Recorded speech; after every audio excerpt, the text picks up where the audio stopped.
લાલો કૃષ્ણ સદા સહાયતે આ ફિલ્મ અત્યારે સિનેમાઘરમાં ચાલે છે. પહેલા દિવસ બીજા દિવસનું કલેક્શનની વાત કરવી છે.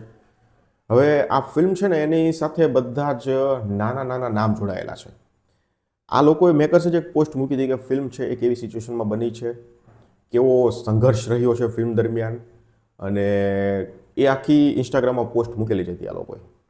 એટલે જો પોતે આ લોકોએ રિલીઝ કરી હોત તો કદાચ મને એવું લાગે છે કે આ ફિલ્મ ક્યારે આવી અને ક્યારે જાત એ પણ ખબર ના પડત. પણ પ્રેઝન્ટર તરીકે સોલ સૂત્રને રાખવામાં આવ્યું છે. એટલે કે કેવું કે થોડુંક મોટું નામ હોય તો લોકોને ખબર પડે કે આ નામની ફિલ્મ પણ આવી છે. એટલે પ્રેઝન્ટર તરીકે સોલ સૂત્ર છે. અને સારું થયું સોલ સૂત્રએ આ ટોપિક લીધો. જોકે મેં ફિલ્મ હજુ જોઈ નથી, પણ જે લોકોએ આ ફિલ્મ જોઈ છે બધા વખાણ જ કરી રહ્યા છે. અને કન્ટેન્ટ સારો હોય એટલે પછી કોઈ પણ પ્રોડક્શન હાઉસ હોય એ હાથ પકડે છે. સોલ સૂત્રએ હાથ પકડ્યો છે, પણ ફાયદો કાંઈ નથી થયો એવું કહી શકાય. પહેલા દિવસનું અને બીજા દિવસના કલેક્શનની વાત કરું તો ફક્ત 3 લાખ રૂપિયા છે. આપણો અંદાજ હતો કે 7 થી 8 લાખની અંદર રહેશે, પણ 3 લાખ છે પહેલા દિવસનું અને બીજા દિવસનું બંને ભેગું થઈને. એટલે એમ કહી શકાય કે પહેલા દિવસનું 1.5 લાખ રૂપિયા હશે અને બીજા દિવસનું 1.5 લાખ રૂપિયા હશે. આ નેટ કલેક્શનની હું વાત કરું છું. કન્ટેન્ટ આટલો બધો સારો છે, ફિલ્મનું કલેક્શન ઓછું છે. આ પહેલી વાર નથી થયું.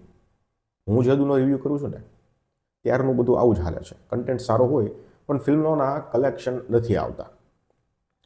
જો આ ફિલ્મ વધારે ચાલશે અને માઉથ પબ્લિસિટી મળશે તો પછી કલેક્શન થવાની શક્યતાઓ છે, પણ એ બધું રેર કેસમાં બને છે.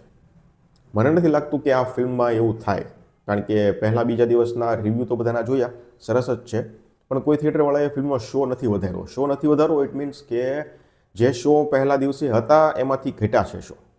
ઇટ મીન્સ કે ઘટ્યા છે એનો મતલબ કે શો ક્યાંક ને ક્યાંક કેન્સલ અમુક થિયેટરમાં થયા પણ હોય. એના કારણે શો વધ્યા નથી હજી. જો હજી માઉથ પબ્લિસિટી મળે અને શો વધે તો પછી ધીરે ધીરે કલેક્શન વધવાની પણ શક્યતાઓ છે. પણ અત્યારે આ ફિલ્મનું કલેક્શન ખૂબ નિરાશ કરે છે, અને આ પહેલી વાર આવું નથી. નાનખટાઈનું પણ એવું જ હતું, અને એની સિવાય ઘણી ફિલ્મો 2025માં છે, 2024માં ગઈ, 2023માં ગઈ. કન્ટેન્ટ સારા નીકળે છે, ફિલ્મોના કલેક્શન આવતા નથી. માઉથ પબ્લિસિટી જ એક એવો રસ્તો છે જેનાથી ફિલ્મો ચાલે.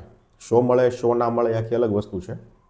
પણ હવે જોઈએ લાલો શું કરીને બતાવે છે, કૃષ્ણ ભગવાન છે એ કેટલી સહાય કરે છે. ફિલ્મનું જોઈ લેશું, રિવ્યૂ આપણે ચોક્કસ કરીશું. પણ અત્યારે એક નિરાશા છે કે ભલે ઇન્ડસ્ટ્રીએ 100 કરોડ રૂપિયાનું કલેક્શન કર્યું, પણ એમાંથી સફળ ફિલ્મો છે એ આંગળીના ભેટે ગણી શકે ને એટલી જ છે. અને પ્રોડ્યુસરો પણ કાંઈ ઘરે એટલું બધું લઈને ગયા નહીં હોય. 5-7 પ્રોડ્યુસરો હશે જે એમાંથી નફો કમાણા હશે. એટલે આ રીતનો સીન છે. તમારે જે કાંઈ મંતવ્યો હોય એ કમેન્ટ સેક્શનમાં મને જણાવજો.